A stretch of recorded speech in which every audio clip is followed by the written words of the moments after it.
Buenas tardes a todos, bienvenidos al Museo Nacional de Ciencias Naturales. Es un placer para mí daros la bienvenida a este ciclo de conferencias. Me siento muy honrada por haber sido elegida para comenzar este ciclo y para presentar al doctor Alfredo Baratas Díaz. En mi calidad de tesorera de la Real Sociedad, miembro de la Sociedad de Amigos del Museo y trabajadora de esta institución, pues es un triple honor. Y bueno, me gustaría presentaros al conferenciante de hoy, que nos va a dar una conferencia que se titula El papel de la historia natural en el siglo XXI, erudición versus integración. El doctor Alfredo Baratas Díaz es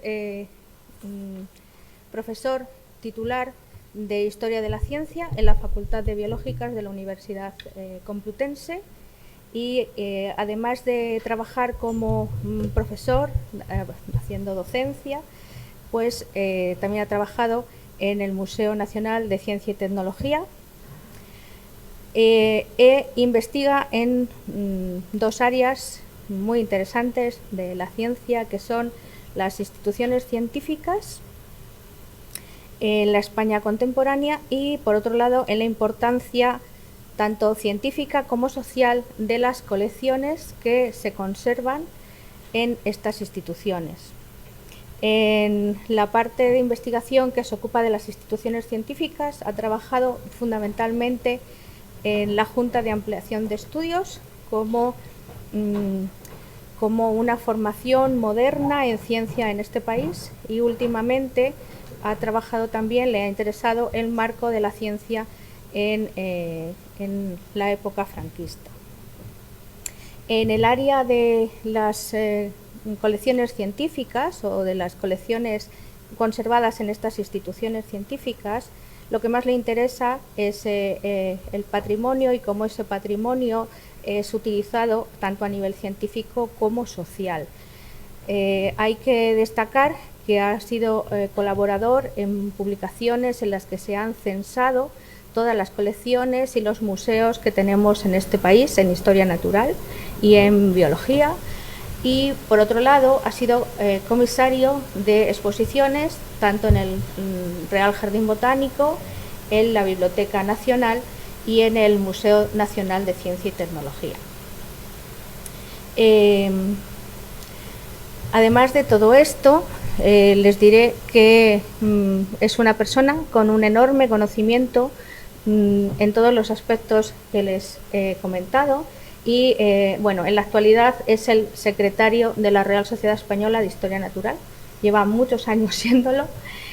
También es miembro de la Junta Directiva de la Sociedad Española de Historia de las Ciencias y de las Técnicas y además es director adjunto de la revista de esta sociedad. Como os decía, tiene un enorme conocimiento de todas estas áreas, tiene una enorme capacidad de trabajo y aprovecho una vez más este momento para públicamente agradecerle que aceptara ser mi codirector de tesis, porque es una de las personas más amables y que siempre está dispuesto a ayudar a todo el mundo. Espero que les encante la conferencia de hoy. Con todos ustedes, el doctor Alfredo Baratas Díaz.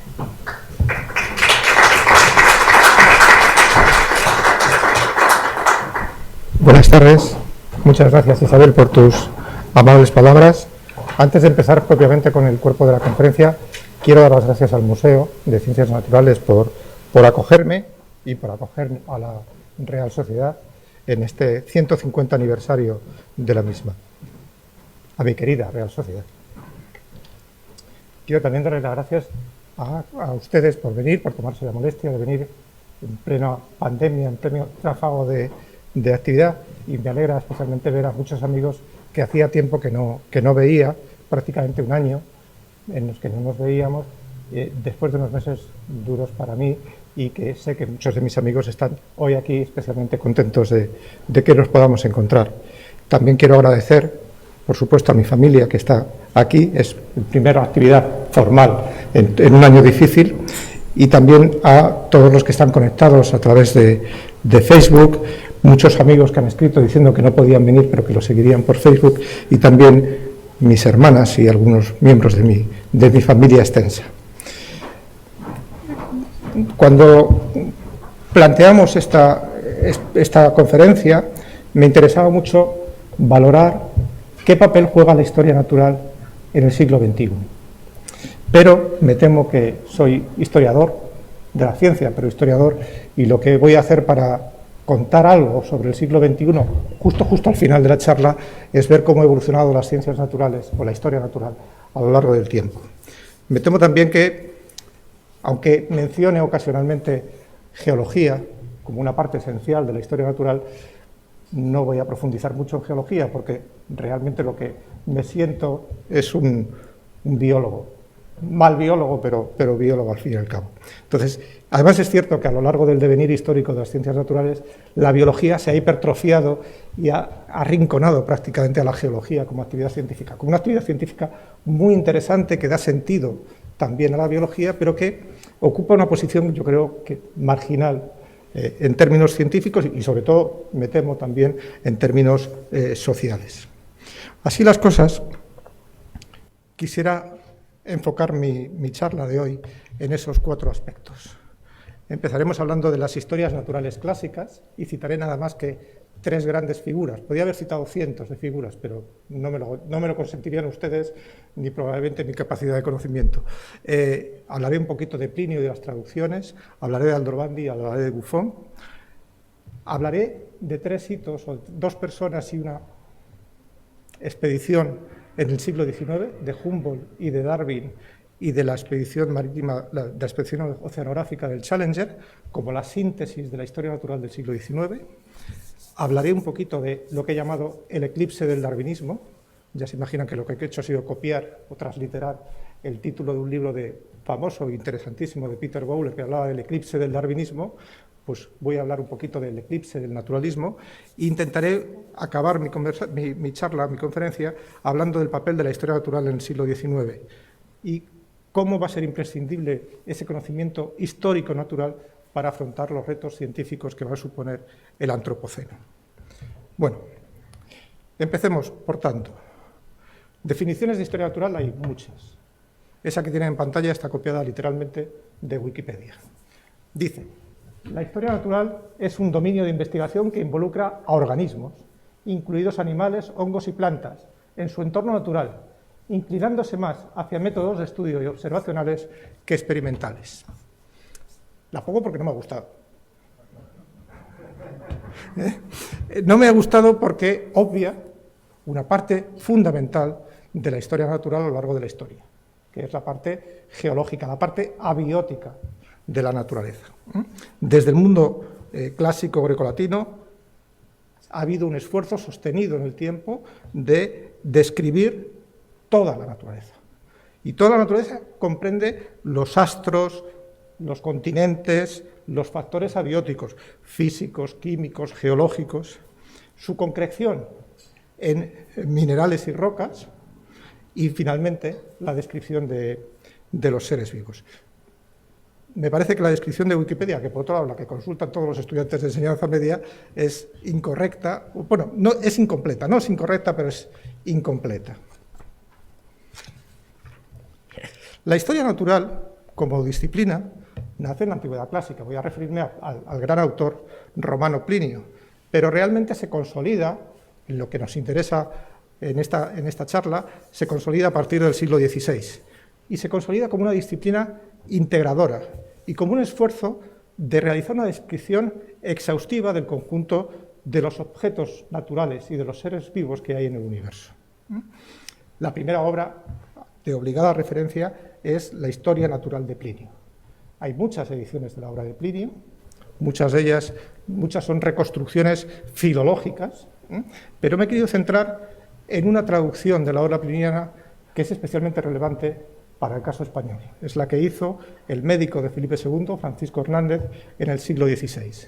Hernández era protomédico del rey y es enviado por Felipe II a territorio mexicano, al virreinato de la Nueva España, para conocer la naturaleza americana. Es probablemente, si no el primero, uno de los primeros personajes que viajan desde la península a territorio americano con conocimiento científico, con el objetivo expreso de reconocer la fauna, la flora y la gea y la historia natural del territorio americano. El pobre Hernández es un hombre desgraciado en su vida. Trabajó muchísimo, escribió muchísimo, pero desgraciadamente no vio publicada durante toda su vida una sola página de sus múltiples escritos. Uno de esos múltiples escritos era una magnífica, luego les enseñaré fotografías, una soberbia edición, una soberbia traducción de la historia natural de Plinio. Y me interesa mucho esa traducción porque representa el ideal del Renacimiento. Es la traducción, la incorporación al legado del mundo moderno de la tradición clásica y al mismo tiempo la reelaboración, la reinterpretación de esos textos. Veamos durante unos segundos cuál es la estructura de la historia natural de Plinio. Porque por otro lado también sirve muy bien para ver la multiplicidad de intereses que tenían los historiadores naturales. El primer libro es una especie de introducción, el segundo habla literalmente de las cosas celestes, habla de lo que hoy conoceríamos como astronomía. El tercer bloque, del libro 3 al libro 6, habla de los 3 continentes que Plinio conocía, Europa, África y Asia. Es una descripción geomorfológica, geográfica del medio, muy significativo. Ya en Plinio aparece el hombre, o ese capítulo que llama de las figuras de gentes, el hombre como objeto de estudio, como ser vivo, objeto susceptible de estudio científico, sería equiparable a nuestra moderna antropología. Dedica 4 libros más, del 8 al 11, al undécimo, a estudiar la diversa naturaleza de los animales, la moderna zoología, y luego dedica una parte muy grande, muy importante de su obra a estudiar el mundo vegetal. Y estudia el mundo vegetal desde 2 puntos de vista. Ven que del libro 13º al 19º habla de las vides, los árboles frutales, los árboles que se cultivan y se siembran, de agricultura, del lino. Está haciendo una visión del mundo vegetal que se ocupa de aquellas plantas de interés agronómico. En la siguiente diapositiva seguimos con la estructura de la obra de Plinio y vemos como del libro 20º al 32º habla del uso de los seres vivos, básicamente vegetales y animales, como fuente de medicamentos, como elemento terapéutico para las enfermedades humanas.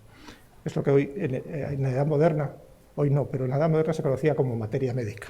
Y los últimos capítulos, los últimos libros de esa gran enciclopedia de la historia natural de Plinio, hablan de los metales, la pintura, los colores, la naturaleza de las piedras y de los mármoles o de las piedras preciosas. Hay una aproximación al mundo inerte, al mundo de la mineralogía, de la petrología, que hoy asociaríamos a la geología.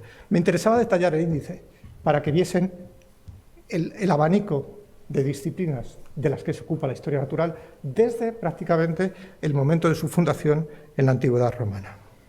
Bien, es perfectamente conocido que la obra de Plinio enfatiza mucho los aspectos utilitarios, bien agronómicos o bien terapéuticos, del mundo vivo. Y también es conocido que muchas de sus entradas, de las entradas que elabora para esa enciclopedia de historia natural que escribe, son entradas de segunda mano, que muchas veces son relatos fantásticos, cuando no directamente falsos o inventados. Y el ejemplo prototípico que siempre se pone es la descripción del elefante. Dice Plinio: el mayor de los animales es el elefante, y más ha llegado a los sentidos humanos, porque entiende el lenguaje de su tierra, tienen obediencia al superior, memoria de los oficios que aprenden, deleitándose en el amor y honra, y, lo que en pocos hombres se halla, son capaces de bondad, prudencia, justicia. Reconocen por deidades al sol y la luna. Bueno, evidentemente está haciendo una descripción antropomórfica del animal, dándole unos valores morales que hoy estarían fuera de cualquier manual de zoología, pero está identificando una tendencia que se mantiene a lo largo de la historia de la humanidad y que incluso hoy en día se sigue manteniendo en el conjunto de la sociedad. Si seguimos creyendo que los lobos son crueles, los zorros astutos, los delfines simpáticos y las gallinas promiscuas, pues estamos atribuyéndole las mismas características antropomórficas que Plinio en el pasado, ¿no? De esta historia natural de Plinio, traducida por Hernández, quiero destacar, que es lo que me parece más relevante, y por eso he querido hacer énfasis en él, unas adiciones que hace el propio Hernández. Las recoge siempre al final de cada capítulo con una indicación que dice acotaciones o adiciones de el intérprete, que es el traductor. Es realmente importante porque es probablemente una de las primeras traducciones que se centra en los aspectos científicos y no se centra en los aspectos filológicos de la lengua latina. Había habido, y ha habido después también, muchas ediciones centrándose en el lenguaje latín, la lengua clásica latina y la habilidad o la capacidad literaria de Plinio. La capacidad literaria de Plinio a Hernández no le importa. Le interesa realmente el análisis científico que hace de la naturaleza. Y, evidentemente, es un hombre viajado, ha viajado a América, ve un mundo natural radicalmente distinto del europeo, asiático, africano, y no puede menos que hacer muchas acotaciones, incluir muchas observaciones propias en esa valoración que hace de la obra pliniana. Y luego, con Hernández y con esta obra, es un ejemplo paradigmático del uso de las lenguas vernáculas como vehículo de transmisión de información científica. No hace una edición latina de la obra, hace una edición castellana de la obra. Es ese momento en el que el latín deja de ser la lengua franca del mundo científico y cada país o cada corona europea va a fomentar el uso como lengua científica de su propia lengua.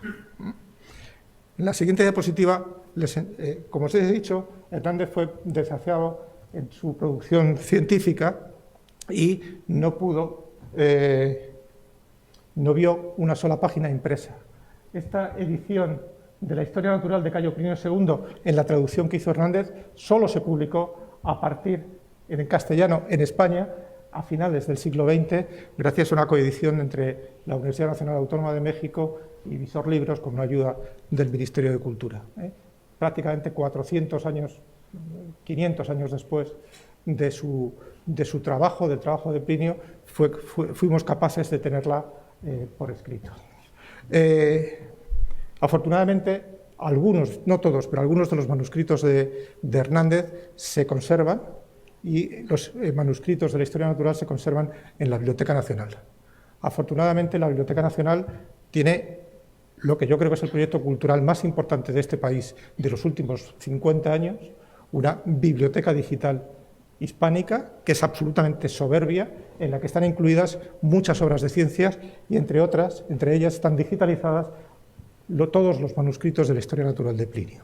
Como ven en esa imagen, es un manuscrito escrito con un primor y con una caligrafía absolutamente prodigiosa. Para quienes hemos sufrido y leído alguna vez textos antiguos en un archivo, suelen ser casi ilegibles, suelen ser dificilísimos. En cambio, los manuscritos de Hernández están cuidados hasta ese detalle. Desgraciadamente, la obra de Hernández, el manuscrito de Hernández, no incluye imágenes.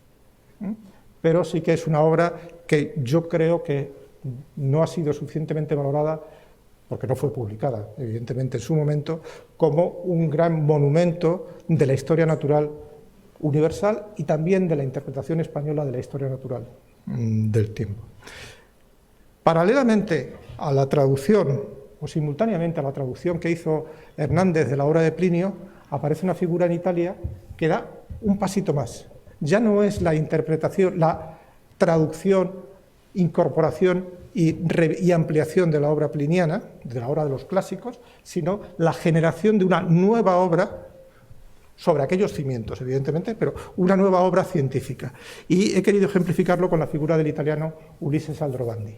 Aldrovandi no escribe un manual, una historia natural en sentido estricto, pero sí escribe a lo largo de su vida varias decenas de obras que tratan, no pretendo que se aprendan la lista, evidentemente, tratan cosas como la ornitología, la historia natural de los insectos, de los peces, dedica un libro a los monstruos, a la historia natural de los monstruos, de las monstruosidades, luego veremos, o habla de geología o habla del mundo vegetal. El conjunto de la obra de Aldrovandi no es otra cosa más que una soberbia, impresionante biblioteca, volumen, enciclopedia del conocimiento de la historia natural que está emergiendo a partir del siglo XVI, fruto de esa reinterpretación de la obra clásica. En las siguientes diapositivas vamos a ver algunos grabados, algunas imágenes de la obra de Aldrovandi. Aparte de verle en la fotografía de la izquierda, ven unas láminas preciosas, espectaculares para el siglo XVII en el que están editadas, en la que se ve perfectamente la profusa descripción que hace de, en este caso, las libélulas, o en la imagen que tienen a la derecha, de la distinta morfología de la concha de determinados moluscos. Son obras, como ven, ilustradas, con unos grabados muy, muy bonitos, son obras de gran tamaño, obras in folio muy espectaculares, muy bien editadas. Hace también una aproximación a la historia natural de los vertebrados y, como en esta imagen, hace una descripción anatómica de una serpiente, pero no solamente una descripción de la anatomía externa, sino, como ven en la imagen de la derecha, una descripción de la anatomía interna de las serpientes, y quiero llamaros la atención sobre estas llamadas en el texto que son desarrolladas detallando las estructuras que se reproducen en la imagen. También Aldrovandi hace descripciones del mundo vegetal. Algunas de ellas son plantas que se podrían identificar perfectamente incluso hoy en día. Y también hace, y es el espíritu de la época, algunas descripciones de animales fantásticas o inexistentes, y también inicia una tendencia que se mantiene en buena parte del siglo XVI, XVII y XVIII de fijarse, de prestar atención a ejemplares teratológicos. En la imagen de la izquierda ven una descripción de un árbol en el que supuestamente crecían seres humanos, una descripción fantástica, evidentemente ese ser vivo no existe, pero la imagen de la derecha sí que es una imagen que es posible, y de hecho los museos de historia natural están llenos de este tipo de ejemplares teratológicos. En este caso es, como ven, una vaca que tiene una deformación, una pata no funcional, pero que ha nacido en su costado. Esta fijación por los ejemplares teratológicos son excepciones de la naturaleza, y como tal excepciones son dignas de mención y dignas de estudio, aunque no sean capaces de encontrar una explicación racional para ellas.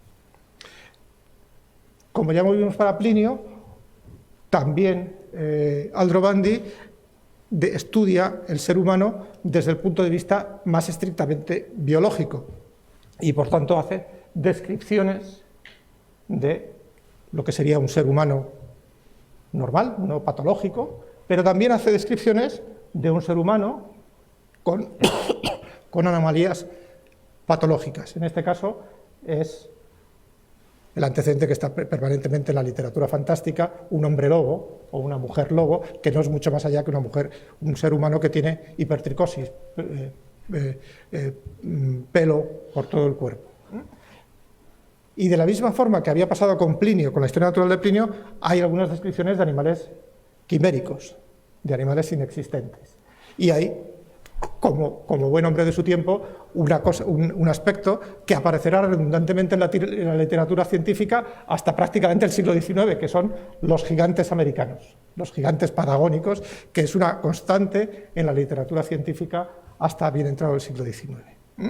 Por tanto, quiero que veamos que tanto la obra de Plinio, versión Hernández, como Aldrovandi, lo que hacen es consolidar esa línea de descripción de los seres vivos, aunque se les cuele alguno irreal o alguno fantástico. Y voy a citar ahora una cosa especialmente significativa, especialmente relevante de la obra de Aldrovandi y de sus contemporáneos, que es que ese énfasis o esa insistencia en el análisis de la naturaleza les lleva a formar colecciones, a formar lo que podríamos llamar el embrión de los modernos museos. A lo largo de la Edad Media y del primer Renacimiento, existieron lo que se llamaban los gabinetes de maravillas, los gabinetes de curiosidades, generalmente asociados a un personaje de la aristocracia o de la altísima burguesía, que coleccionaba todo tipo de objetos, desde objetos naturales a objetos artísticos, a antigüedades. Era una especie de todo revuelto, de colecciones heteróclitas, de colecciones muy diversas, casi más para impactar a las visitas que como objeto de estudio. Eso empieza a cambiar en el siglo XVI, entre otros con la figura de Aldrovandi. Y Aldrovandi empieza a enfatizar la necesidad de Aldrovandi y sus contemporáneos de crear colecciones de objetos naturales que sirvan de testimonio a los estudios que están haciendo. Y es el caso de esta exposición que intentó reconstruir cómo sería el gabinete de Aldrovandi en la Universidad de Bolonia, o esa imagen mítica, reproducida cientos de veces, de la portada del libro de Olafur Gormius, el Museo Gormiano, que fue publicado en Leiden en el siglo XVII, en el que ven que hay todo tipo de objetos naturales, también tipos humanos y todo tipo de objetos de la naturaleza.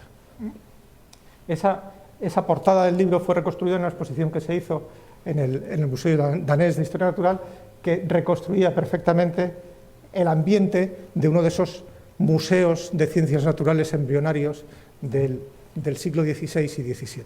Ese es otro mérito, y lo tratará Isabel en una conferencia en este ciclo acerca de las colecciones de ciencias naturales y de su importancia a lo largo de la historia, pero ese es un movimiento que empieza en el siglo XVI con Aldrovandi y con sus contemporáneos. En todo caso, en esta primera etapa, o en esta etapa de la historia moderna de la humanidad, llegamos al siglo XVIII, que podríamos decir que es la mayoría de edad de esas historias naturales clásicas. No voy a insistir, no voy a desarrollar, porque nos perderíamos en unas polémicas infinitas, el esfuerzo de Linneo y los taxónomos del siglo XVIII, que no hacen más que profundizar en esa idea de ordenación de la naturaleza. Porque quiero centrarme en este señor, que es el conde de Buffon, Georges Louis de Leclerc, el gran naturalista francés, director del Jardín del Rey en París, director del Museo de Historia, auténtica alma mater del Museo de Historia Natural. De hecho, esa fotografía está tomada en los jardines del Museo de Historia Natural, en el que Buffon aparece como el gran protagonista de la institución. Realmente, Buffon culmina esa tradición de historias naturales que se ha venido produciendo desde la antigüedad clásica. Y la culmina con una obra absolutamente impresionante, soberbia, con una historia natural general y particular, con la descripción del Gabinete del Rey, del Gabinete de Historia Natural del Rey, que solamente tiene 44 volúmenes, 36 editados en vida de Buffon y 8 editados tras su muerte, y que a la que solamente dedica 50 años de su vida, desde 1749 hasta 1804.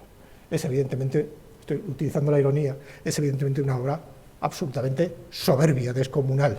Es la gran síntesis de conocimiento histórico-natural de su época. ¿Cuáles son las características generales de la obra de Buffon? Bueno, me interesa mucho que Buffon enfatiza la descripción de la biología, de todos los aspectos relacionados con la vida de los seres vivos. Va a detallar la morfología, los hábitos de vida, el desarrollo embrionario, la utilidad para el hombre. Claro, así se le van 40 y tantos volúmenes y 50 años haciendo un programa de investigación y de comunicación tan exhaustivo, completa su trayectoria y completa su vida científica. Buffon, frente a Linneo, tenía una concepción de la naturaleza radicalmente distinta. Si Linneo tenía una concepción de la naturaleza como una estructura jerárquica y que se podía, una imagen gráfica que utilizo con mis alumnos, Linneo lo que hace es colocar en una estantería los seres vivos como si estuviera colocando libros, agrupándolos por categorías. Buffon renuncia, no quiere hacer esa clasificación, esa ordenación. Linneo es un bibliotecario y Buffon es un científico. Bueno, Buffon tiene algunas ideas magníficas. Por ejemplo, considera que cada especie o cada grupo animal tiene un prototipo, un patrón al que se ajusta su estructura y su funcionamiento y su naturaleza. Y considera que en la medida en que determinados animales, por el azar, se van alejando de ese patrón, se generan transformaciones, se generan animales degenerados, animales distintos. No quiero que se vea en esto un precursor del darwinismo, pero sí que va a introducir una concepción del mundo animal menos estática, menos rígida, menos jerárquica que la que había introducido Linneo. Y luego, y ese es probablemente el gran mérito de Buffon, plantea la importancia del tiempo en ciencia, en las ciencias naturales, en geología y en biología. Como tiene una frase que es rotunda en ese sentido y que no puedo evitar citar, que es: plantea que el gran obrero de la naturaleza es el tiempo. Introduce una dimensión histórica, temporal, dinámica en la naturaleza, que intenta explicar el pasado y explica el presente. No me puedo extender, pero hay dos obras también de Buffon absolutamente esenciales para entender ese pensamiento dinámico temporal, que son La historia y teoría de la Tierra y un librito magnífico que son Las épocas de la naturaleza. Me interesa mucho la obra de Buffon porque es la culminación de las historias naturales previas. Los autores previos hacen una descripción intensiva del mundo natural. Buffon da un paso más, introduce ese sentido dinámico que luego veremos que aparece y que vertebra todo el siglo XIX. De nuevo recurro a la maravillosa Biblioteca Digital Hispánica de la Biblioteca Nacional para decir que aquí se puede leer en castellano, en ese repositorio, en esa biblioteca digital está disponible la Historia Natural General y Particular de Buffon, traducida al castellano por José Viera y Clavijo, en una edición absolutamente prodigiosa, soberbia, que también se prolonga durante prácticamente 20 años. Podría haber citado cientos de obras de historia natural de este periodo clásico, pero solo he querido citar estos tres. Y quiero insistir, hay una descripción exhaustiva del conjunto de los seres vivos y en alguna medida también de la geología de la época. Prima fundamentalmente la descripción de los objetos naturales, y solamente Buffon da un paso muy importante, adicional, introduciendo la dimensión temporal. El filósofo neokantiano Wilhelm Windelband estableció, reflexionando sobre la evolución de las ciencias, tres periodos. Identificaba un periodo inicial que llamaba descriptivo, un segundo que llamaba sistemático y un tercero que yo no tengo tan claro, pero que él llamaba nomotético. Bueno, me interesa enfatizar que dentro de ese esquema explicativo de Windelband, esta historia natural clásica que hemos visto se ajusta claramente a esa etapa descriptiva de la naturaleza. Las cosas cambian radicalmente en el siglo XIX. Frente a este esquema de cómo es las ciencias naturales previas al siglo XIX, en la que se van muy poco a poco definiendo tres grandes disciplinas, la gea, la flora y la fauna, y aparece un pequeño satélite que sería el pensamiento relativo a la fisiología de los seres vivos, que también se remonta a Hipócrates, Galeno, Harvey, a toda esa transición desde el mundo clásico hasta el mundo moderno. Pero lo he puesto intencionadamente pequeñito en un margen porque no es el centro de gravedad del conocimiento de la naturaleza de esa época. Ocupa un lateral, y un lateral incluso, si me permiten decirlo así, menor. Este panorama cambia radicalmente a partir del siglo XIX. A partir del siglo XIX, con la presencia, lo voy a intentar ejemplificar con la tarea científica de dos personas, de Alexander von Humboldt y de Charles Darwin, y con un proyecto expedicionario, el del Challenger, que da nacimiento a la biología marina. En esta foto vemos a Humboldt, el ingeniero de minas prusiano, el naturalista alemán por excelencia, en su viaje herborizando durante su viaje por América del Sur. No me voy a extender sobre la figura de Humboldt, que es sobradamente conocida, pero sí quiero insistir en una foto, en un grabadito que a mí me parece precioso, de Humboldt, ya muy mayor, en la última etapa de su vida, en su laboratorio, en su gabinete de estudio. Y me interesa esta fotografía porque para mí es el ideal del investigador naturalista. Tiene, como ven, una soberbia biblioteca, pero al mismo tiempo tiene objetos científicos. Si viéramos el libro con detalle se vería alguna estatua, una figura de la tierra, algunos pliegos de herbario, algunos animales disecados, y tiene también una infinidad de mapas y una cartografía muy profusa sobre el mundo. Es el gabinete, el despacho particular de un naturalista del siglo XIX, de un naturalista absolutamente prodigioso. Humboldt, este grabado seguro que lo han visto cientos de veces, es un grabado que sintetiza el pensamiento de Humboldt. No es mucho más que allá que un corte de la cordillera andina, en la que se ve en los márgenes la vegetación, la descripción de las plantas que crecen en cada uno de esos niveles. Este grabado, que se publica en un ensayo sobre la geografía de las plantas, no es más que un icono, un ejemplo magnífico de la gran obra de Humboldt sobre la integración de los factores abióticos, la altitud, la latitud, el clima, etcétera, con los factores biológicos, hasta constituir una disciplina a la que él llama directamente geografía de las plantas. Es un enfoque radicalmente distinto del que habíamos visto antes. Antes interesaba la descripción.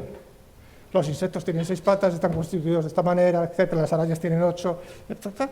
No, ahora ya no hay descripción, ahora hay integración. Empieza a haber integración de datos medioambientales, de datos físicos, químicos, meteorológicos, geológicos, con datos biológicos. Es un cambio fundamental.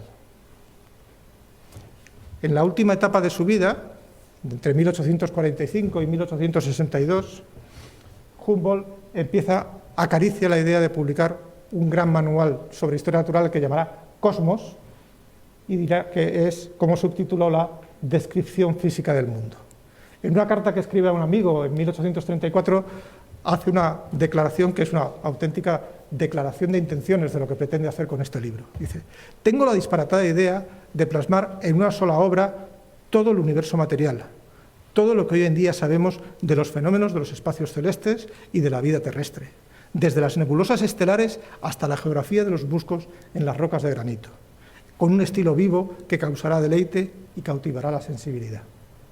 Bueno, eso es realmente Cosmos, es la síntesis de todos aquellos factores bióticos y abióticos que intervienen en un mundo del que Humboldt está absolutamente deslumbrado y enamorado, como es el mundo natural. Y evidentemente esa visión de Humboldt no es más que el antecedente remoto de lo que hoy entendemos como ecología. La otra figura, como ven estoy siendo muy rápido, doy por hecho que muchos de ustedes saben muchísimo más que yo de Humboldt o de Darwin. La otra figura a la que quería insistir es Darwin. Aquí le vemos en la estatua que preside la galería principal del Museo de Historia Natural de Londres.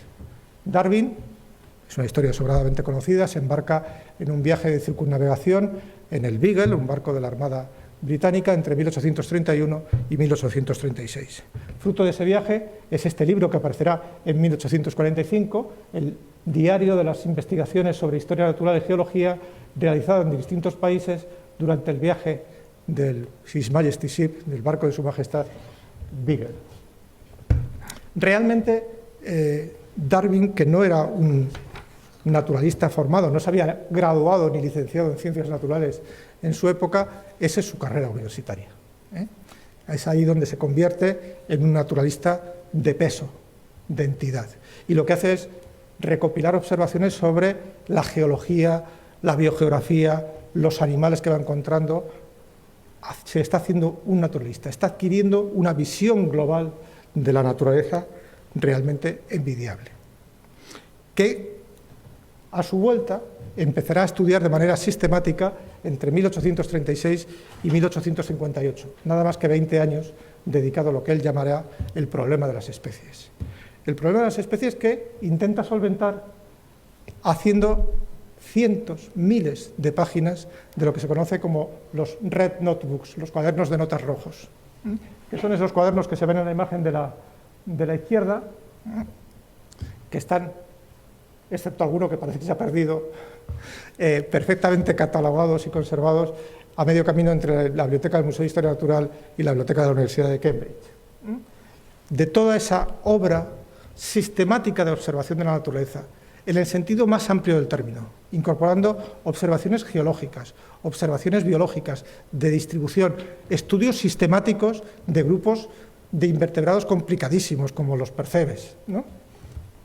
Con toda esa infinidad de datos, Darwin es capaz, una historia también muy conocida, de dar a la imprenta el 24 de noviembre de 1859 el origen de las especies por medio de la selección natural. Me interesa mucho destacar, no solamente hace una historia natural clásica, no solamente está describiendo fenómenos de la naturaleza impregnado de ese barniz dinámico e histórico que había introducido Buffon, sino que le encuentra una explicación racional al proceso de la evolución biológica, que es la selección natural. Bueno, no seguiré, pero quería enfatizar ese papel de Darwin como sintetizador, como integrador de conocimientos para aportar una ley general de funcionamiento de los seres vivos.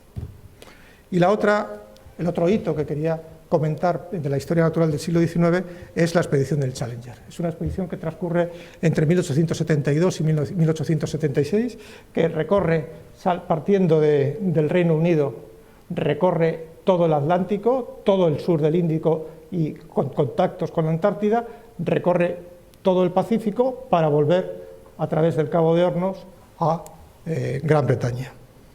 Es una expedición coral. Participan muchos investigadores en ella, pero sienta las bases de la moderna oceanografía. Hay un relato, por cierto que también hay relatos de este tipo, a medio camino entre el diario de viaje y el relato de aventuras.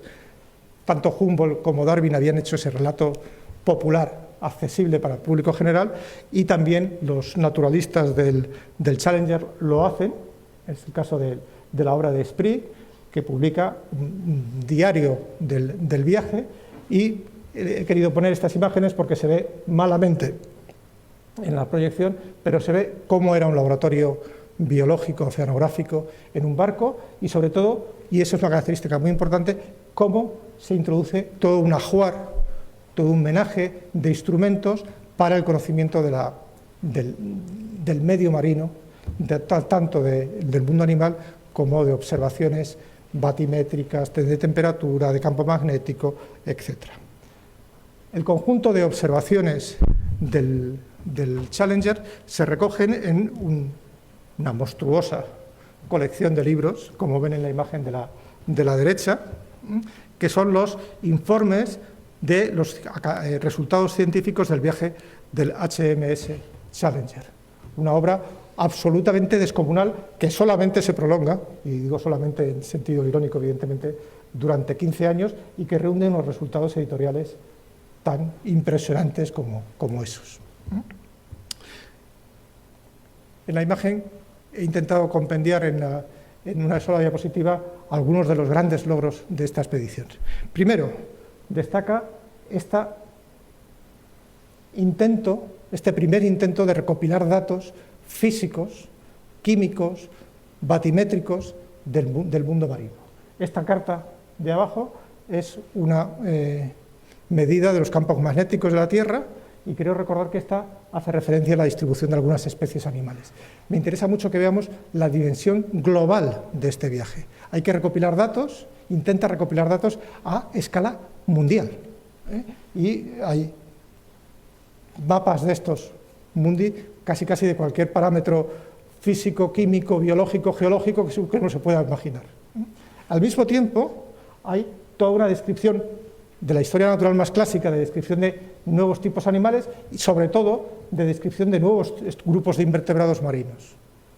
Y tiene una componente, como ya tenía la historia natural clásica, de acrecentamiento, de crecimiento de las colecciones. La ingente cantidad de material que recoge la expedición del Challenger pasa a integrarse en las colecciones de los museos de historia natural, el Natural History Museum de Londres, pero también museos locales o nacionales en otras ubicaciones. Es un auténtico esfuerzo de síntesis, de recopilación de colecciones y de síntesis de parámetros biológicos y geológicos. Y en eso llegamos a... Quiero enfatizar o quiero insistir cómo la obra de Humboldt, Darwin, los esfuerzos del Challenger y de otros muchos consolidan una descripción más exhaustiva, más prolija de los seres vivos, pero también se intenta buscar los principios que rigen la naturaleza, intentando asociar o demostrar la interacción de distintos elementos y de distintas disciplinas científicas. Mantiene ese componente dinámico y también se mantiene ese esfuerzo por fomentar, por acrecer las colecciones científicas. Evidentemente, este esfuerzo cuadra perfectamente con aquella periodización que vimos de Windelband, que llamaba la etapa sistemática. Ahora bien, el siglo XIX vive lo que he llamado, o lo que he querido llamar, eclipse del naturalismo. En 1800, Treviranus publica un manual, un tratadito, sobre biología y filosofía de la naturaleza viviente, en el que hay una cierta disparidad, hay gente que dice que por primera vez, otros dicen que reaprovecha el término, pero bueno, en todo caso es la primera vez que se utiliza de manera sistemática y popular el término biología, para explicar la ciencia que estudia los seres vivos. Y esa ciencia no va a hacer énfasis, como hacía la historia natural, en la descripción de los seres vivos. Va a hacer un énfasis en el estudio de la estructura y funcionamiento de los seres vivos. Va a cambiar el foco. No interesa describir la diversidad, interesa analizar la estructura y el funcionamiento de los seres vivos. A lo largo del siglo XIX van a aparecer una serie de nuevas disciplinas que enfatizan eso, el estudio de la anatomía fina, la anatomía microscópica y de la fisiología de los seres vivos. Va a aparecer la microscopía, va a florecer la fisiología, va a aparecer como disciplina propiamente científica la microbiología, etc. Esas disciplinas van a tener un crecimiento descomunal, exponencial. Va a ser un crecimiento tan grande que podríamos decir que arrincona la historia natural clásica. ¿Por qué tiene ese crecimiento tan grande? Evidentemente por su utilidad terapéutica, por su proyección biomédica. Van a permitir que se introduzca una terapéutica, una farmacología. La moderna cirugía nace también en esa parte del siglo XIX. Ese proceso de conocimiento del origen de las enfermedades también nace en el siglo XIX. Y va a determinar una, comillas, cartografía de las ciencias naturales literalmente distinta. Ven que le he querido ejemplificar ese proceso de crecimiento exponencial, de crecimiento hipertrófico de las ciencias naturales, haciendo un triángulo que enfatiza ese crecimiento desmesurado. Pero quiero insistir cómo desde ese concepto de la fisiología que existía antes del siglo XIX van surgiendo nuevas disciplinas. La microscopía, que da paso a la citología e histología, que da paso a la anatomía patológica, la microbiología, la fisiología, que incorpora conocimiento y el desarrollo de la química orgánica para estudiar lo que en primera instancia se llama química fisiológica y que determinará la evolución hacia nuestra moderna bioquímica. Y una línea lateral basada en el monje agustino Gregor Mendel dará pie a una nueva disciplina en los albores del siglo XX, que es la genética. Quiero insistir, este es un enfoque de ciencias de estudio en el que las ciencias naturales ya no se ocupan de la descripción de los organismos y sistemas de la naturaleza, sino se ocupan del funcionamiento. Y el crecimiento hipertrófico de estas disciplinas parece aminorar, atemperar el peso de la interpretación global de la naturaleza. Las cosas empezarán a cambiar bien entrado el siglo XX. A mediados del siglo XX, en la segunda mitad del siglo XX, por un lado, se van a consolidar iniciativas de divulgación científica que en muchos casos lo que hacen es mostrar el progresivo deterioro del medio natural. He puesto 3 ejemplos de esa línea de comunicación de la naturaleza y de los riesgos en los que vive la naturaleza, que son la revista National Geographic, era una sociedad científica que había nacido a finales del siglo XIX en Estados Unidos, que inmediatamente empieza a publicar una revista de carácter divulgativo y que en los años 60, finales de los 50, principios de los 60, empieza a incorporar masivamente imágenes fotográficas magníficas a su publicación. En un mundo que no estaba tan saturado de imágenes como el que vivimos hoy en día. Y intencionadamente he cogido esta portada de la revista en la que se ve a Dian Fossey en un reportaje de National Geographic sobre sus estudios con chimpancés. Lo que va a hacer una revista como National Geographic, aparte de describir ciudades, sociedades, etcétera, del pasado remoto, del pasado actual, es enfatizar el estudio, incorporar como fuente de conocimiento el mundo natural y enfatizar los riesgos que están bordeando, que están rodeando el mundo natural.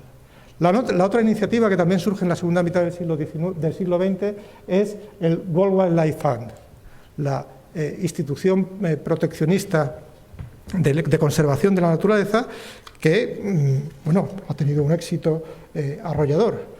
Desde 1962, que se crea, hace prácticamente 60 años, ha llegado a alcanzar 5 millones de socios en todo el mundo, tiene actividad en más de 100 países y tiene una auténtica infinidad de proyectos de conservación y de divulgación de la naturaleza en todo el mundo.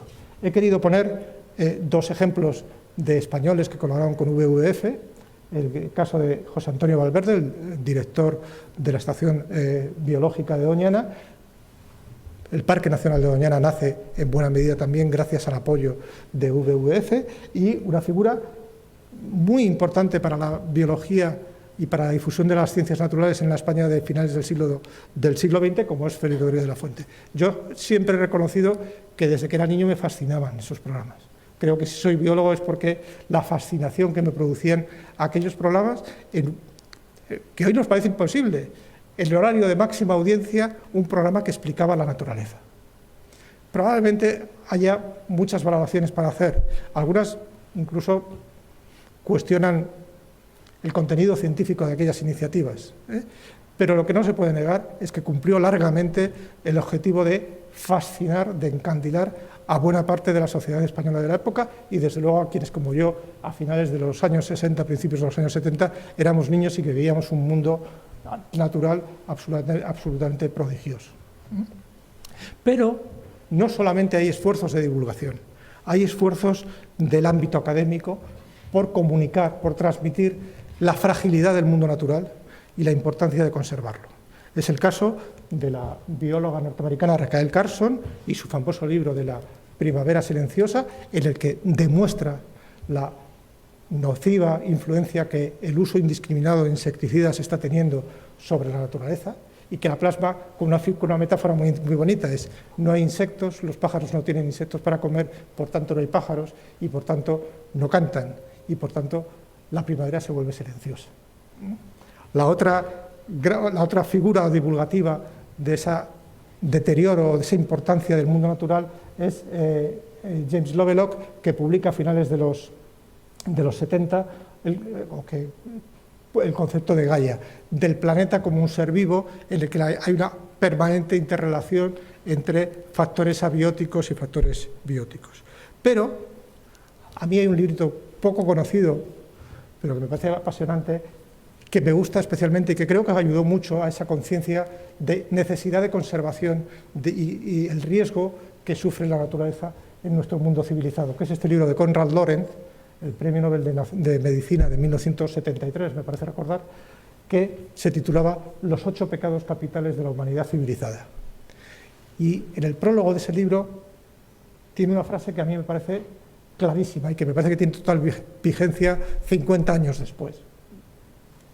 Pero en estos tiempos, perdón por la rata, se me ha escapado ahí, tiempos, pero en estos tiempos en que vivimos es el naturalista quien puede percibir con singular claridad ciertos peligros y detalla los peligros. He puesto en negrita aquellos que afectan más directamente a la naturaleza: la superpoblación, el asolamiento del espacio vital, la decadencia genética y en aquel momento, y me temo mucho que también hoy en día, el uso o la existencia de armas nucleares que ponen en riesgo el conjunto de la naturaleza. Toda esa confluencia de intereses de los divulgadores y de los científicos no hacen más que enfatizar la actividad humana y el riesgo en el que está poniendo el conjunto del mundo natural. Y hay un término que no ha sido formalmente reconocido por las autoridades geológicas. Veo a Isabel que hace así con la mano porque eso evidentemente es un debate muy largo, pero el término, independientemente de que sea aceptado o no, es un término, una etiqueta que identifica muy bien el mundo en el que vivimos, que es el antropoceno, los riesgos a los que se enfrenta la humanidad fruto de la actividad humana. ¿Cuáles? Evidentemente, esos riesgos tienen una componente multifactorial. Hay una componente de análisis científico de esos riesgos y también socioeconómicos. ¿Cuáles son los riesgos? Pues en buena medida los que dijo ya Konrad Lorenz: la superpoblación, el cambio climático, la pérdida de biodiversidad, la sobreexplotación de recursos naturales. Esos son los problemas de la naturaleza a los que tendremos que hacer frente en los próximos 50 años. Pues tenemos que hacerlos frente ya, pero probablemente va a ser un elemento clave en la agenda científica y en la agenda social y cultural de los próximos años. Quiero centrar evidentemente la componente en la parte de agenda científica. Tal y como yo veo estas cuestiones, creo que es imprescindible integrar datos y técnicas de estudio de diversas disciplinas. Datos y técnicas de estudio de física, de química, de meteorología, de astronomía, de geología, estudios de biodiversidad, de genética, de epidemiología, como demuestra la última pandemia que hemos sufrido a lo largo de este año. Siguiendo aquella periodización de Windelband, nos encontraríamos en la tercera etapa. Él la llamó nomotética, y era una especie de culminación del proceso de generalización de las ciencias naturales y la búsqueda de normas o de leyes generales. A mí el término no me termina de gustar. Me parece que la última etapa, o que es la etapa en la que nos encontramos, es una etapa de integración. Tenemos la necesidad de compendiar todo el conocimiento que hemos acumulado en los últimos siglos para hacer frente a esos retos que el mundo moderno nos impone. Y eso configura una nueva, comillas de nuevo, cartografía de las disciplinas y de sus interrelaciones. Realmente, el panorama en el mundo, el panorama científico, el panorama de las ciencias naturales, comprendería tres grandes bloques. Y esos tres grandes bloques estarían estrechamente imbricados, estrechamente interrelacionados. Uno sería los factores abióticos, que vamos a identificarlos bajo la etiqueta de geología. Otro sería la biología de organismos y sistemas, la historia natural clásica actualizada, lo que se llama habitualmente la biología de campo, o nuestros alumnos con mucha gracia llaman la bota. La bota. Porque se supone que el naturalista que hace eso es un hombre de campo, un hombre o una mujer de campo, habituado a desenvolverse fuera del ámbito de otros biólogos, los que se ocupan de la biología molecular y celular, que es la biología de laboratorio. Nuestros alumnos lo resumen muy bien hablando de la bata. Bueno, bajo cada una de esas macroetiquetas hay una interrelación de disciplinas científicas extremadamente compleja. La geología, que era una ciencia que se remontaba a la historia natural clásica, incorpora datos de la oceanografía para formular la deriva continental, la tectónica de placas y llegar hasta el sistema Tierra. La interpretación evolucionista de Darwin incorpora conocimientos de la genética y da lugar al neodarwinismo, que tiene una derivada en una nueva forma de clasificar, la sistemática, una nueva forma de hacer taxonomía, y que deriva posteriormente a la cladística, que termina incorporando también datos del ámbito molecular y celular. Paralelamente, este énfasis en la ecología humboldtiana, que da lugar al conservacionismo y que termina definiendo ese concepto, aunque sea discutible, de antropoceno, produce influencias en inmunología. Hay un tráfico de influencias entre las disciplinas científicas, independientemente de en qué bloque las podamos configurar. Parece, en todo caso, cuando uno ve esto, que las influencias son unidireccionales, más del ámbito de la biología molecular y celular hacia la biología de organismos y sistemas que al contrario. Pero no es cierto. Si hoy uno entra en Scopus o en Science Direct y busca historia natural del cáncer, verá como en los últimos 10 años ese concepto, esa disciplina que surge nueva, está ganando peso. ¿Y qué es la historia natural del cáncer? Evidentemente interesa mucho conocer la biología molecular y celular del cáncer. Interesa mucho saber que si aplico tal anticuerpo o tal factor de crecimiento o tal inhibidor, el cáncer se aminora.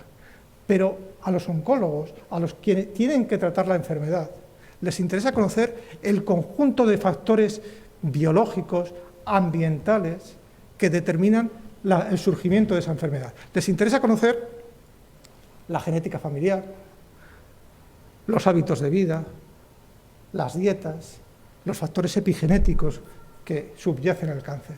Entonces, a mí ese concepto de historia natural del cáncer me parece un concepto interesantísimo, porque desde un mundo excesivamente especializado, focalizado en lo molecular, está incorporando factores de otras disciplinas para compendiar un nuevo enfoque, un enfoque más naturalista. Por tanto, en mi opinión, las ciencias naturales de la biología, la historia, la ciencia natural del siglo XXI se debe construir de acuerdo a su evolución histórica bajo el prisma de un acercamiento enciclopédico a la naturaleza. Y eso lo han detectado bien algunos organismos internacionales, especialmente los organismos europeos que promueven la política científica. Hay programas transnacionales dedicados al estudio de las colecciones, en el que participa, tiene un papel principal este museo, el programa DISCO, pero también hay programas transnacionales europeos y también y transcontinentales para estudios sobre el Alzheimer y las enfermedades neurodegenerativas, hacer un inventario en el programa LIFE de medidas para tomar y paliar los efectos del cambio climático, o la famosa Red Natura del año 2000, que lo que intentaba hacer era un gran inventario de los espacios naturales susceptibles de ser protegidos en el ámbito de la Unión Europea.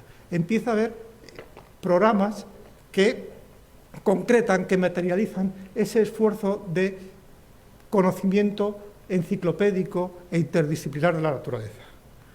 Y ya acabo.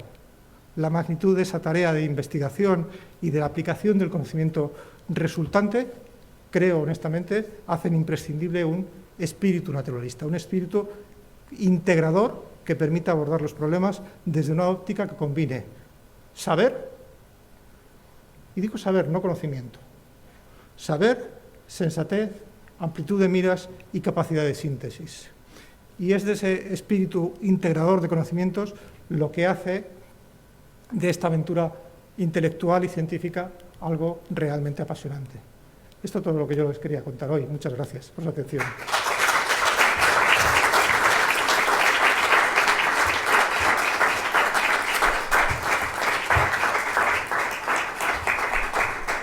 No sé si me he pasado de tiempo. Está perfecto. Si queremos aprovechar para hacer preguntas, es vuestro. José.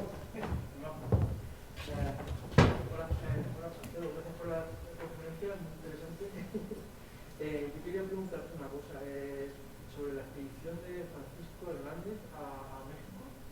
¿Tú piensas que el fracaso de Hernández, igual que lo de Malaspina, por ejemplo, la expedición, fue el excesivo celo de España por conservar esa información no publicada mínimo de España de la colonia, ¿no? Frente por ejemplo a Inglaterra con las expediciones de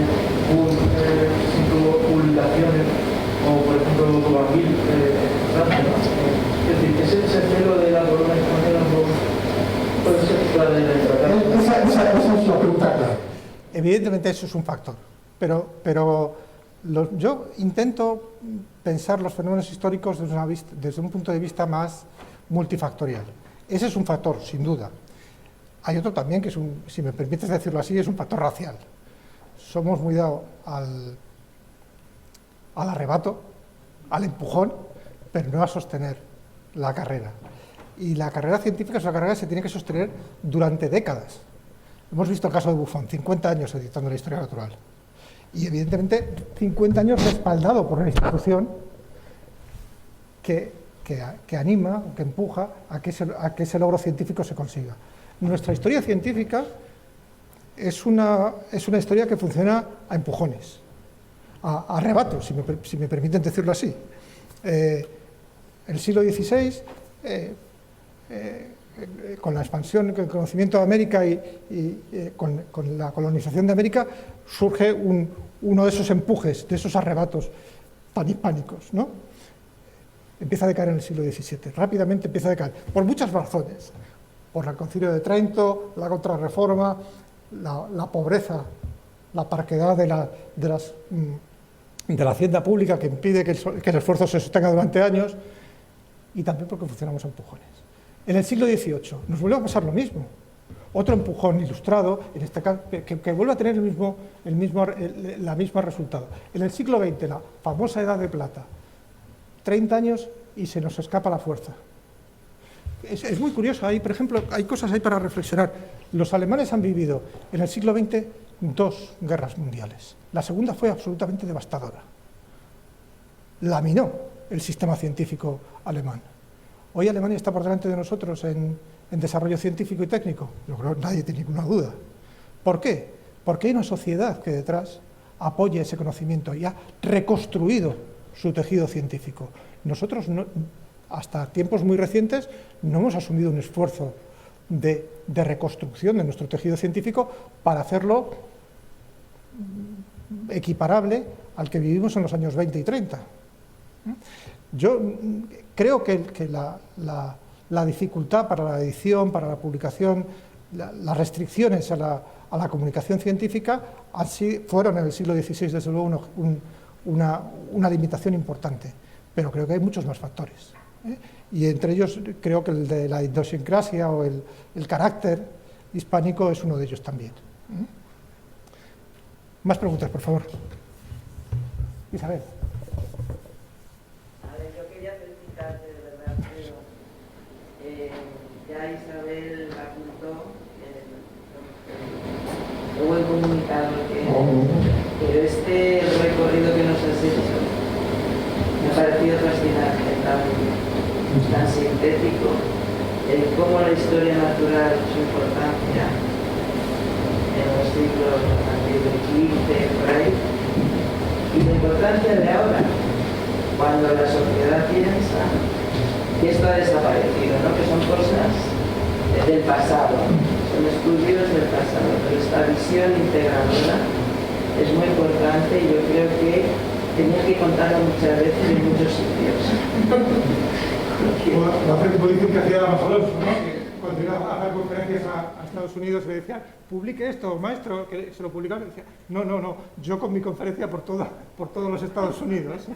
Tenías que hacer lo mismo, porque de verdad lo has hecho fantásticamente. Los que estamos en la Real Sociedad Española de Historia Natural, que siempre nos dicen, pero esa sociedad está atrás, la historia natural ya no existe. Por eso te digo que esto lo tenías que repetir y en muchos foros. Yo sí que te recomendaría que tengas un antropógeno. No lo sé. No lo sé. Lo eliminas. Vale. Sabes que hay un debate. Hay un debate muy intenso, sí, yo lo decía, o sea, la Sociedad Geográfica Estratigráfica Internacional no lo reconoce, pero la etiqueta se identifica muy bien. Pero es un concepto cultural. Sí. más que geológico, sí. Más que científico, exactamente. Es un concepto cultural.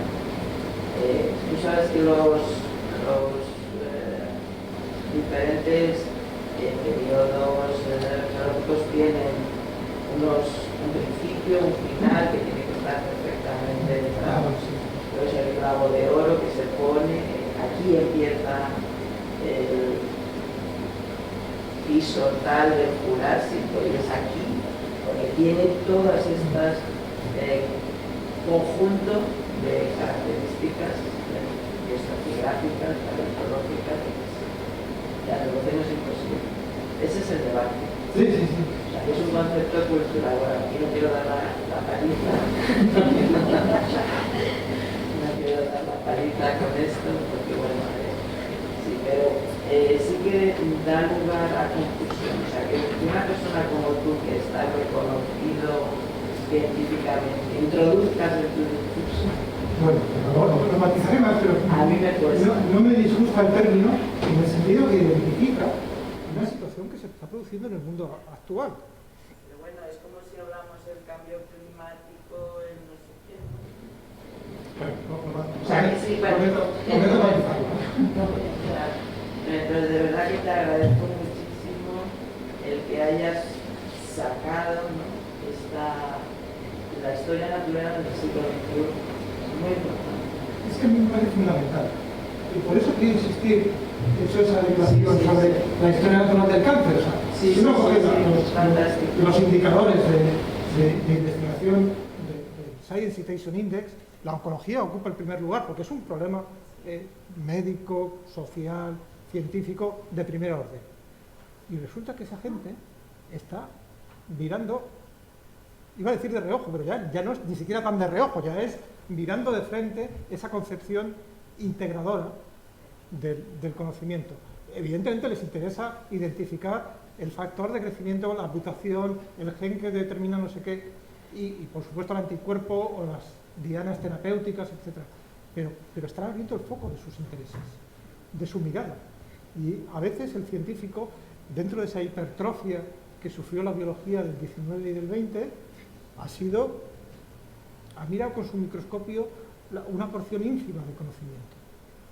A mí lo que me parece especialmente notable y especialmente relevante de la concepción naturalista es esa capacidad para extender la mirada, que es la que le da peso.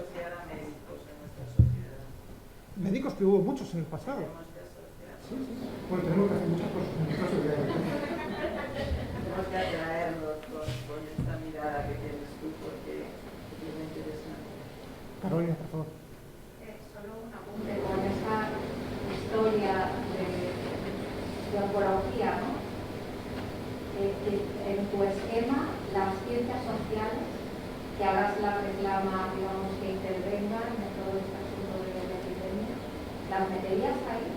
Yo dijo que se lo viste con la cabeza. En el sentido de que temas precisamente de enfermedades, ¿no?, oncológicos, también tienen mucho que ver con tu ambiente social, sí. Con la...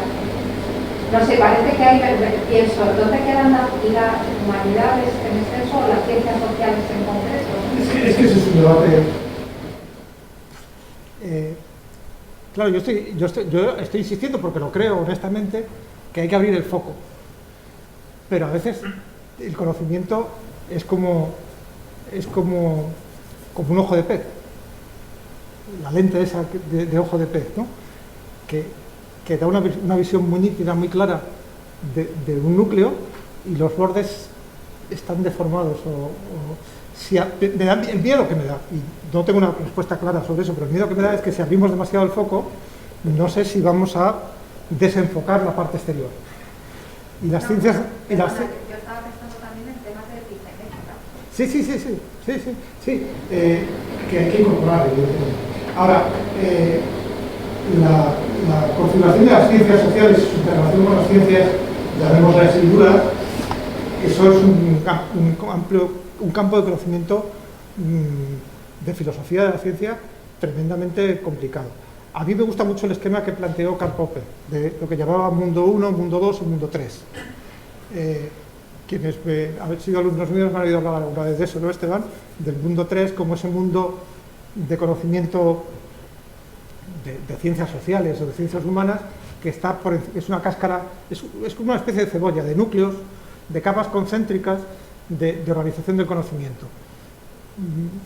Los científicos se sienten muy cómodos en sus capas estrictas y se sienten más incómodos cuando empiezan a tratar de esas capas más externas en las que la incertidumbre es mayor, en las que el foco está menos nítido.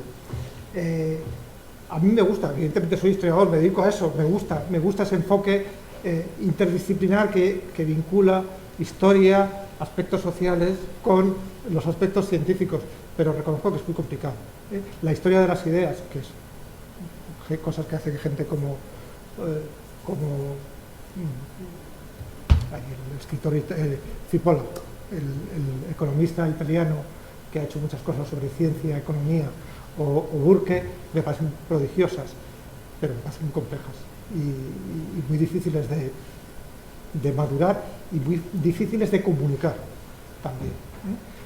¿Es necesario? Sí, evidentemente. Y yo lo he apuntado en mi charla cuando he dicho que el antropoceno, perdón, tiene derivadas sociales, económicas y también científicas. Yo me siento cómodo en las científicas, en las sociales y económicas me empiezo a tener incertidumbre, porque la propia disciplina también tiene esas incertidumbres. José Luis, perdón que voy repartiendo al tresbolillo. Bueno, me uno a los elogios. La verdad es que, sobre todo a las palabras que ha hecho Isabel, el hecho de que actualice ese concepto de historia natural en un mundo de ciencias naturales tan desavanzado desde el punto de vista también académico, pues nos sirve de vitaminas a los que creemos en esto, pero que necesitamos renovarnos, porque vivimos rodeados de un mundo en el que se desprestigia la interdisciplinaridad de facto, pero no de palabra. Todo el mundo habla de la interdisciplinaridad, pero es muy difícil la interdisciplinaridad porque exige estudiar, exige dedicarse, y luego somos muy hipócritas, y debo hacerlo público aquí y a todas partes, a la hora de la valoración académica de este tipo de cosas. Se valora muchísimo más. Entonces, ese es el origen de muchos de los males a la hora de la integración o de la falta de integración, de los que publican o se dedican a campos multidisciplinares, ven no demasiado rendimiento a la hora desde el punto de vista académico, ¿no? Por eso, asistir a este tipo pertenecer a la Real Sociedad y colaborar con ella, y asistir a este tipo de actividades nos reafirma en el papel, y tú lo has puesto de una manera sintética, ya tiene muchas virtudes de convergencia, pero sobre todo es la síntesis que se pone, y esta nueva visión actualizada de las ciencias, vamos a decir, más punteras, más de actualidad, como pueden ser las ciencias biológicas aplicadas al campo o a la medicina.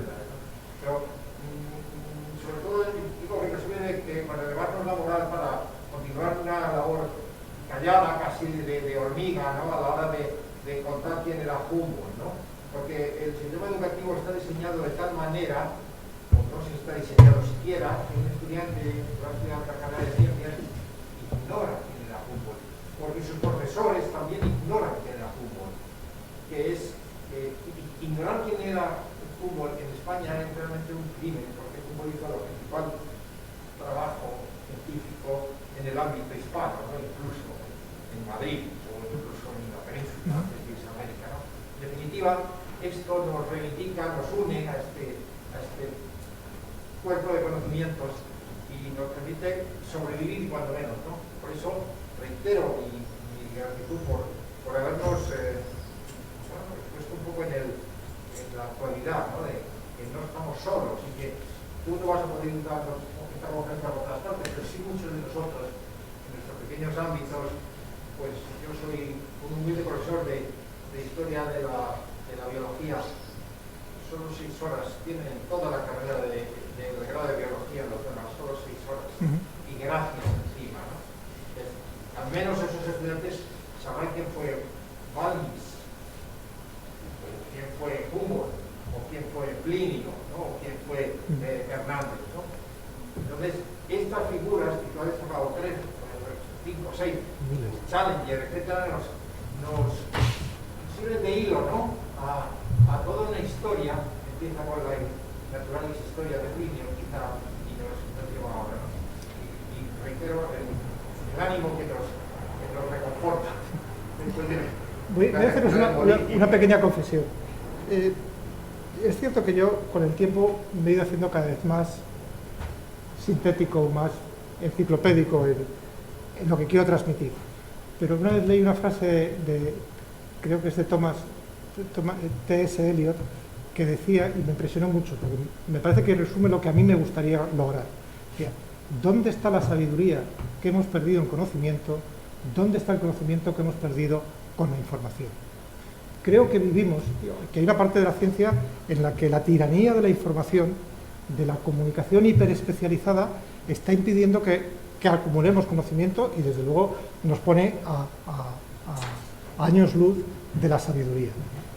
Yo creo que como ejercicio intelectual, como trayectoria intelectual, uno lo que quiere intentar es buscar la sabiduría más que la información. Bueno, si quitáramos internet uno se perdería cosas tan maravillosas como las que uno encuentra en la Biblioteca Digital Hispánica o en otro recurso del que he sacado muchas fotografías que yo no sé si conocen, pero que a mí me parece absolutamente prodigioso, que es The Biodiversity Library, que es una digitalización de todos los materiales científicos de historia natural desde el origen de los tiempos, vamos, es maravilloso. Yo reconozco que me siento más cercano, emocional y culturalmente, al gabinete de Humboldt. Pero es inevitable pensar que hay cosas en Internet que son absolutamente prodigiosas. Bueno, facilita la investigación. Sí. Pero nos disipa también mucho, porque tenemos mucho tiempo así. Sí, soy información. Mis estudiantes me dicen, ¿esto por qué hay que sabérselo si está en Google? Eso es un lugar común recurrente, ¿no? Que dificulta, yo entiendo cuando lo sabes, ¿no? Dificulta ese esfuerzo. ¿Para qué voy a hacer el esfuerzo? Si ya lo tienes ahí. Sencillamente porque tienes un cerebro. Porque la información no debe estar en Google, debe estar en tu cerebro.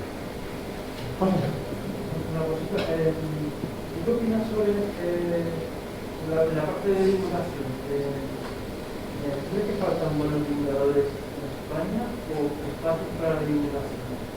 Hemos hablado de este libro de la fuente, ¿falta? Voy a empezar a utilizar las cosas. Voy a citar a un maestro de Conrad que decía: lo que sabes es cierto, lo que opinas. Voy a dar mi opinión, pero puede ser más, puedo estar equivocado.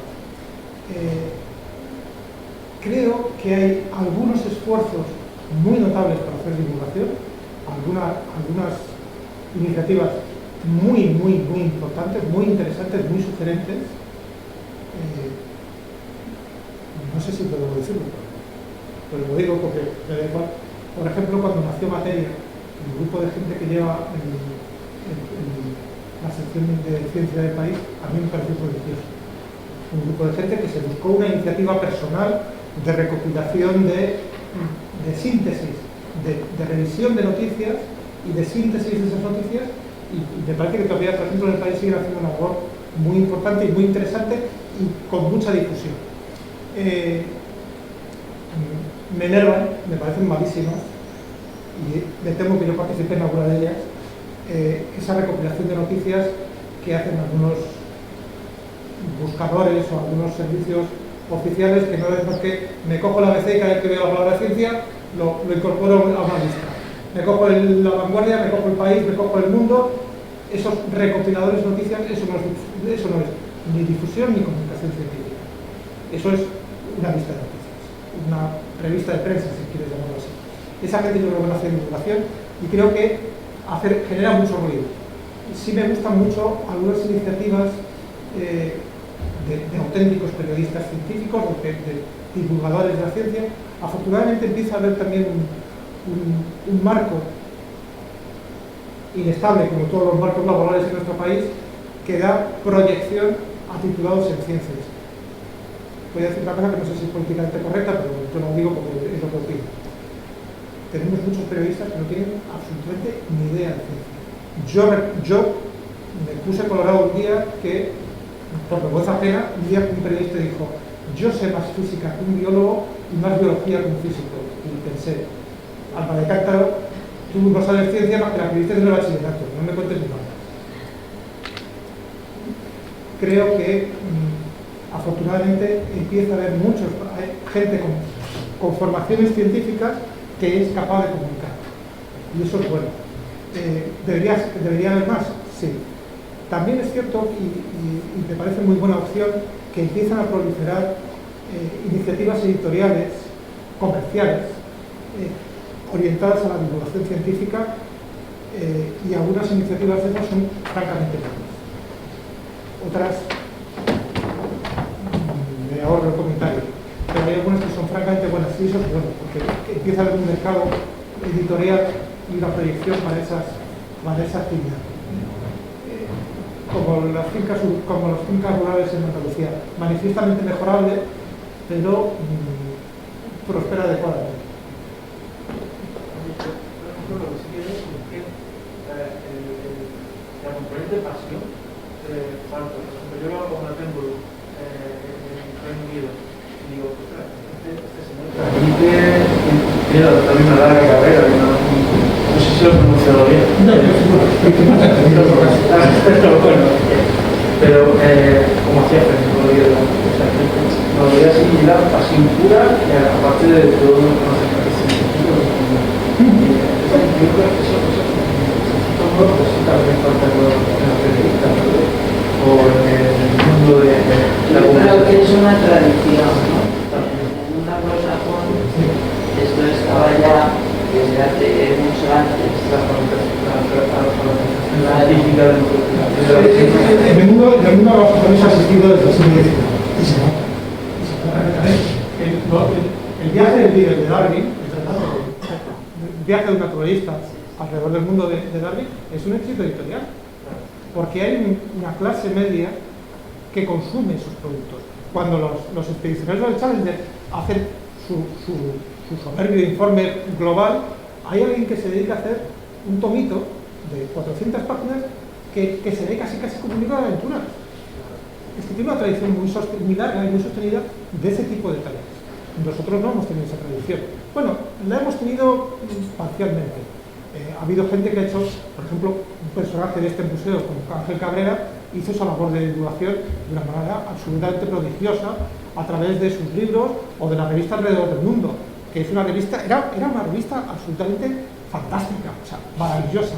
Te vas a la Biblioteca Nacional, la pides y te puedes pasar horas hojeando aquello, que es un derroche de imaginación, de transmisión de cultura, de conocimiento absolutamente fantástica. Hemos tenido personajes así. Lo que pasa es que vuelvo a lo de antes, como tenemos esta historia tan enrevesada que tenemos y como actuamos empujones, pues tuvimos a Cabrera, tuvimos a Pelero de la Fuente y a lo mejor en el futuro alguien aparece. También es cierto que ¿qué interesa más? ¿Los grandes picos o las grandes cordilleras? Si tuviéramos una clase o un colectivo científico de divulgadores muy potente, a lo mejor no echábamos en falta las grandes figuras. Claro, hablamos de Cabrera o de Pelero de la Fuente o de Attenborough y hablamos de las grandes figuras, ¿no? Con una capacidad de comunicación inmensa. Pero a lo mejor no necesitamos clase media. A lo mejor no necesitamos tantos medallistas de oro en las Olimpiadas, sino una sociedad que practica el deporte sistemáticamente. Yo voy a poner un ejemplo de baloncesto, que es lo que me gusta realmente. No necesitamos un Michael Jordan, necesitamos unos buenos equipos de baloncesto en los patios de los colegios. Michael Jordan ya llegará, si llega, y si no, tampoco es tan importante. Necesitamos jugar a baloncesto en el estudio.